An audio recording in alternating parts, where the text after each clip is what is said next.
नमस्कार, स्वागत है आपका। मैं हूं खालिद मलिक। आज बात हो रही है सेक्स एजुकेशन की, जिसे जितना छुपाया जाता है उसे जानने की ललक उतनी ही ज्यादा होती है। चाहे वो जानकारी लुके छुपे, आधे अधूरे, गाहे बिगाहे ही हमें क्यों ना प्राप्त हो। और इन आधे अधूरे मालूमात की वजह से हम और हमारा समाज भी इसके दुष्परिणाम को भुगतता है। जी हां, सेक्स जो हर किसी के जीवन से जुड़ा होता है, फिर भी एक ऐसा विषय जिस पर खुलकर बात करने में भी हम कतराते हैं और इसका अंजाम भी भुगतते हैं। बावजूद इसके कि आज हम अपने आप को दुनिया के साना बसाना खड़े होने का दम भी भरते हैं। क्यों ना सेक्स की जानकारी स्कूलों से शुरू कर इसके हर पहलुओं की जानकारी उनको दी जाए जो कल इनसे रूबरू होंगे। तो बुरे परिणाम से बचने के लिए स्कूलों में सेक्स एजुकेशन की क्या जरूरत नहीं है? अगर है तो डॉक्टर हर्षवर्धन के स्कूलों में सेक्स एजुकेशन को लेकर दिया बयान गलत है या फिर नहीं। या फिर अमेरिका की बात हम करें तो वहां पर भी अगर देखते हैं तो बहुत खुलापन है। बावजूद इसके जिस तरीके से बीमारियां पनपती है, तो यह जरूरी नहीं है कि एक ऐसी बात बीच में हो जिससे हम सेक्स एजुकेशन भी प्राप्त कर सके और नैतिकता भी हमारी बीच कायम रहे। इसी मुद्दे पर आज चर्चा करेंगे हमारे मेहमानों के साथ।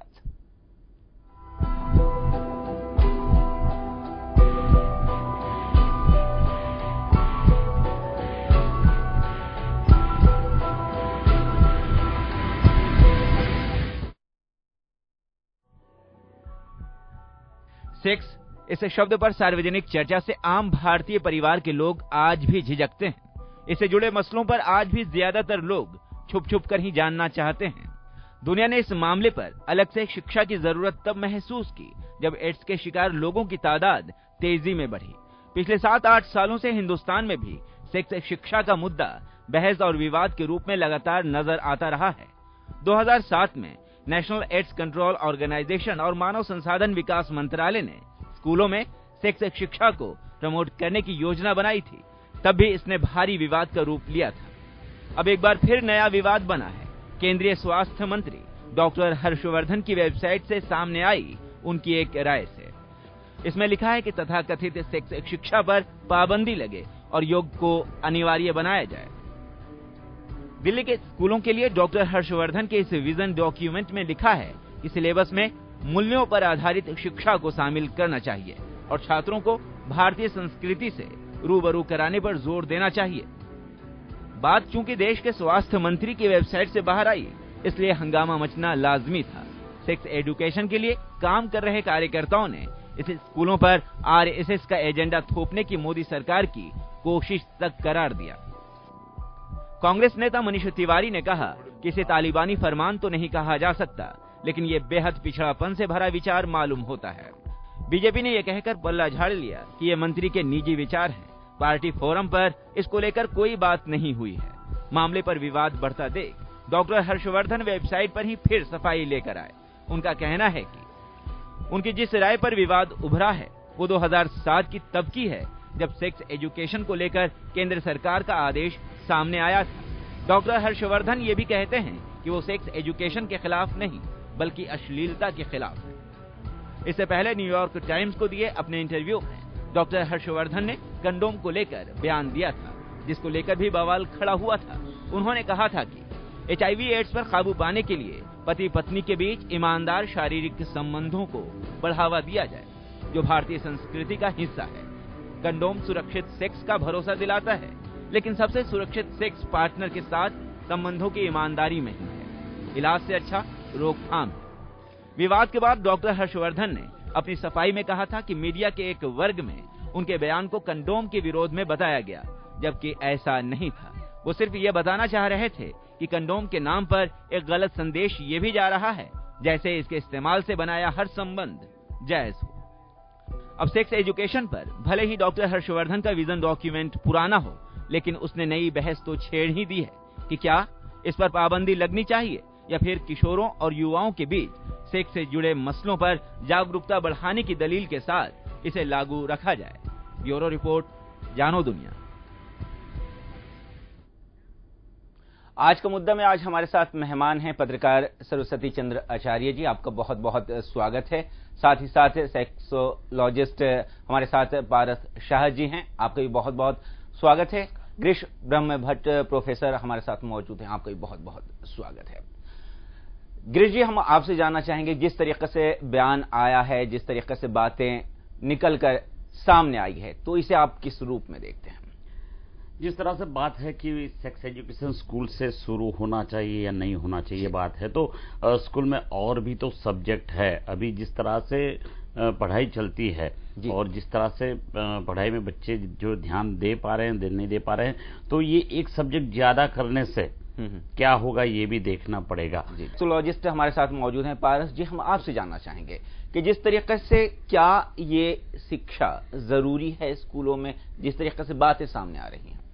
बहुत जरूरी है। आज की तारीख में अगर ये शिक्षा नहीं दी गई तो आने वाली पीढ़ी आपको कभी माफ नहीं करेगी। पारस जी, गिरीश जी का कहना है कि इसको ऐसे माहौल में दिया जाए जिससे कि इसके गलत परिणाम देखने को ना मिले। माहौल की क्या बात करते हो? 12th के अंदर आप साइंस पढ़ते हो, उसके अंदर पूरा ये चीज दिया गया हुआ है, कैसे बच्चे होते हैं, क्या करना होता है, पुरुष के अवयव क्या होता है, स्त्री के अवयव क्या होता है। लेडीज एंड जेंट्स दोनों मतलब बच्चा और बच्ची दोनों साथ में ही पढ़ते हैं। और ये आज की तारीख से नहीं, ये कितने सालों से, मैं जब 12th में था, मतलब करीबन 25 साल पहले की बात है, तब भी ये दिया जाता था और उसके पहले भी ये दिया जाता था। क्या तो ये एजुकेशन देने से बच्चे बिगड़ गए?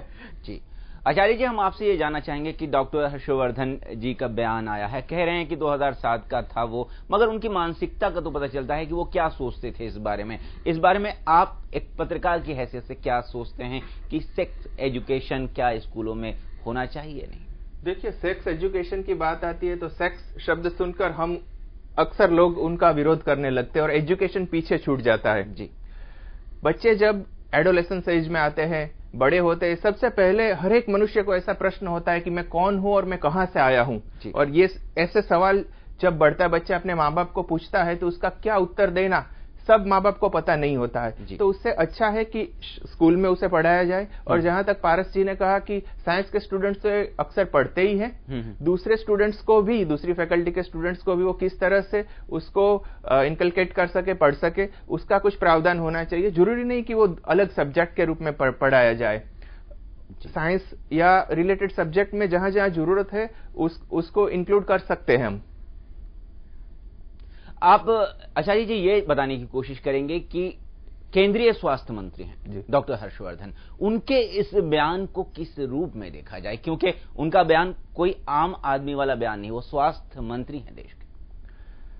देखिए, स्वास्थ्य मंत्री होने के नाते और भारतीय जनता पार्टी के एक मंत्री होने के नाते उन पर काफी कुछ एक पार्टी की आइडियोलॉजी हो सकती है और उनके जो आरएसएस की आइडियोलॉजी है, भारतीय संस्कृति का सवाल है और जो अपनी एक बुजुर्गों का भी ध्यान रखना पड़ता है। काफी चीजें उनको ध्यान में रख के बोलना पड़ता है। और एक भारतीय संस्कृति सभ्यता की बात जहां तक आती है तो भारतीय सभ्यता संस्कृति में भी तो ये है, कामसूत्र के बारे में है, खजुराहो के बारे में है, कोणार्क मंदिर में भी इन बातों को दर्शाया गया है। भारतीय संस्कृति ने कभी इस चीज से परहेज नहीं किया है, चाहे आप ग्रंथ ले लो, चाहे शिल्प ले लो, मंदिर ले लो, इवन वेद और उपनिषद के समय की और उसके बाद की आप गुरु और शिष्य की बातचीत ले लो।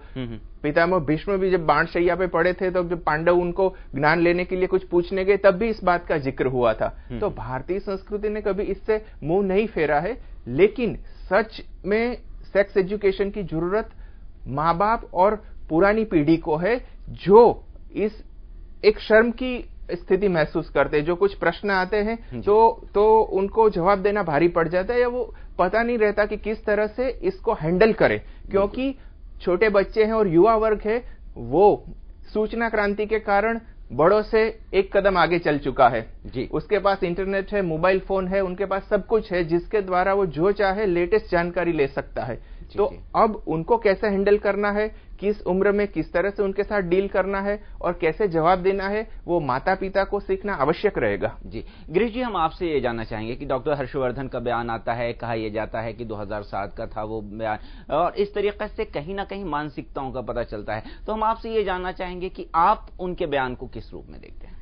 उन्होंने जिस तरह से कहा है कि पहले उन्होंने कहा कि ये नहीं होना चाहिए, बैन रखना चाहिए, फिर उन्होंने कहा कि मैं उसके खिलाफ नहीं हूं लेकिन अश्लीलता के खिलाफ हूं, तब बात ये रहती है कि ये एजुकेशन जो है वो एजुकेशन तो जरूरी है ही है, क्योंकि ये तो हर एक की इसमें बीच में भारतीय सभ्यता संस्कृति की भी बात आ रही है। बिल्कुल, तो भारतीय संस्कृति और सभ्यता की जो बात है वो तो है ही है, हम भारतीय है और इस संस्कृति का हम ख्याल रखें ये तो जरूरी है ही है जी। लेकिन फिर भी इसका ज्ञान भी तो होना जरूरी है, लेना जरूरी है। जिस तरह से पारस जी ने बताया कि 12th में या 10th में सब अवयव के बारे में जानकारी दी जाती है, विज्ञान में ये बात बताई जाती है जी।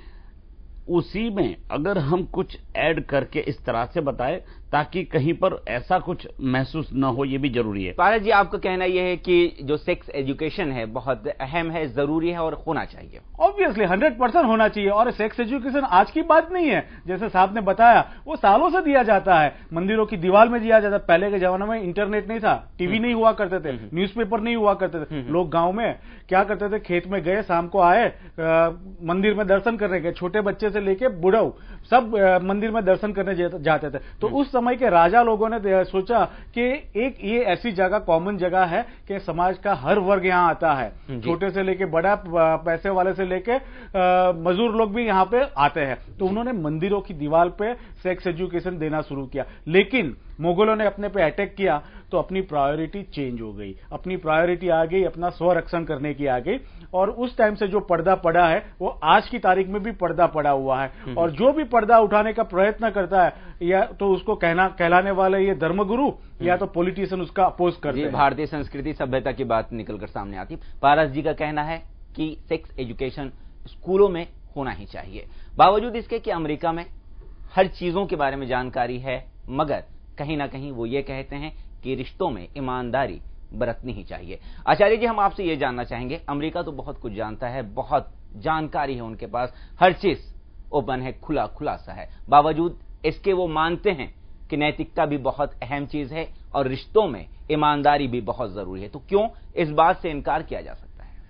देखिए, यूएस की बात करें तो वहां के रीति रिवाज अलग है, वहां की सभ्यता अलग है, तो हम तुलना नहीं कर सकते भारत की, क्योंकि यहाँ का कल्चर अलग है। और सेक्स एजुकेशन दिया जाना चाहिए तो अपने कल्चर के साथ मेल खाता हुआ दिया जाना चाहिए। वहां बेटी 16 साल की होती है तो माँ बाप स्वीट 16 का उसका फेस्टिवल अरेंज करते हैं, सबको इनवाइट करते हैं और चीयर्स करते हैं। वहां शादीशुदा से ज्यादा लिव इन और फ्रेंडशिप में लोग रहते हैं। तो मगर वो मानते भी है ना, वो तो ये भी मानते हैं कि ईमानदारी जरूरी है, क्योंकि जिस तरीके से बीमारी HIV एड्स का प्रकोप बढ़ रहा है तो इसके लिए ईमानदारी को भी तो जरूरी मानते हैं वो। जी बिल्कुल मानते हैं। और तो क्या उन्हें फॉलो नहीं किया जाए?